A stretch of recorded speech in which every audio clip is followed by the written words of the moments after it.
ऐसा लगता है कि जैसे जैसे दिन बीत रहे हैं, जी हाँ 3 दिन होने को आ रहे हैं बिग बॉस ओटीटी शुरू हुए, और ऐसे में 3 दिनों के अंदर अंदर ही बिग बॉस के घर में दोस्तियां और दुश्मनियां होने लगी हैं। लोग एक दूसरे को अब जो है समझने लगे हैं, एक दूसरे के साथ वक्त बिताने लगे हैं और बातचीत होने लग गई है। ऐसे में चलिए मैं आपको बताती हूँ कि जिया शंकर आखिर फुकरा इंसान के साथ क्या कुछ बातें कर रही हैं, उसी के साथ साथ आखिर अभिषेक और जिया के बीच क्या बातें रात को हुई हैं, और फैंस इस मोमेंट को काफी ज्यादा अडोरेबल कह रहे हैं। Well hello guys and welcome to Fifa Foos. मैं हूं ज्योति नाहक। आप सभी को बता दें कि देखो बिग बॉस के घर में इन दोनों की दोस्ती जो है वो शुरू हो चुकी है। स्टेज से ही आई थिंक बिग बॉस के मेकर्स ने ये प्लानिंग कर ली थी कि इन दोनों को एक साथ दिखाना है, इन दोनों को एक साथ लाना है, इन दोनों को जो है किसी ना किसी तरीके से एक साथ रखना है। इसलिए इनकी करेंसी भी जॉइंट अकाउंट में है, इनके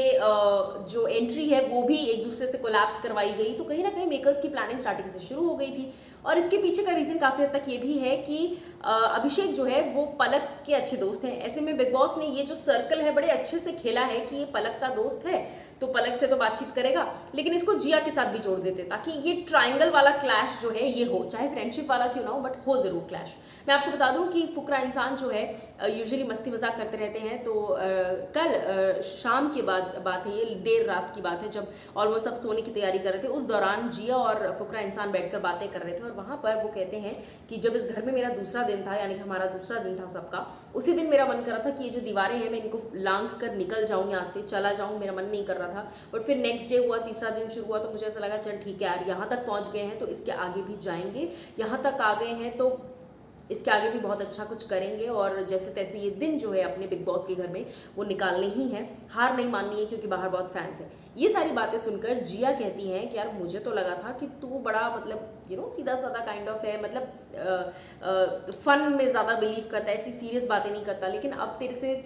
साधे सीधे तरीके से बात कर कर ऐसा लग रहा है कि तू है तो हम लोग को जैसा ही बड़ा स्वीट सा सिंपल सा, एक सिंपल सा लड़का है जिसको मस्ती करना तो पसंद है लेकिन दिल वाली बातें करना भी जानता है। सो कहीं ना कहीं ऐसा लग रहा है कि इनके बीच जो है वो दोस्ती शुरू हो सकती है। अब कल भी अगर आपने नोटिस किया हो, जब करेंसी मांगने की बात हो रही थी तो पलक जहाँ पर करेंसी की बातें कर रही थी अभिषेक से, जब वो मांगने आई तो वहाँ जिया ने एक बात कही थी कि मुझे तू पसंद है, आई लाइक यू, ये बात कही थी। तो कहीं ना कहीं ऐसा लगता है कि धीरे धीरे ही सही बट इनकी दोस्ती जो है वो हो सकती है। आपको क्या लगता है बताइएगा।